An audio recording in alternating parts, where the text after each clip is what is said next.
మొట్టమొదటగా బైబిల్ గ్రంథములో ప్రార్థన ఎక్కడ నుండి ప్రారంభమైంది అంటే ఎనోష్ కాలములో ప్రార్థన ప్రారంభించబడింది. దైవ జనంగమా గమనించాలి. ప్రార్థన ఎక్కడ ఉంటుందో అక్కడ దేవుడు ఉంటాడు. ప్రార్థన ఎక్కడ ఉంటుందో అక్కడ నీ విన్నపములు ఆలకించబడుతూ ఉంటాయి. ప్రార్థన ఎక్కడైతే ఉంటుందో అక్కడ దీవించబడతారు.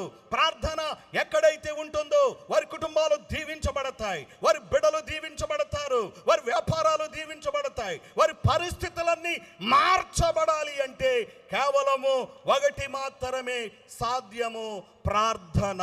ఎనోష్ కాలములో 66 పుస్తకాలలో ప్రథమ పుస్తకమైన ఆది కాండం అనగా ప్రారంభ గ్రంథమైనటువంటి ఆది కాండములో ఎనోష్ కాలములో ప్రార్థన ప్రారంభమైనది. ఈ రోజున 2000 సంవత్సరాల క్రితం ప్రారంభమైన ప్రార్థన ఈ రోజున ఎన్ని కుటుంబాలను వెలిగించింది, ఎంతమంది ప్రజలను అది రక్షించింది.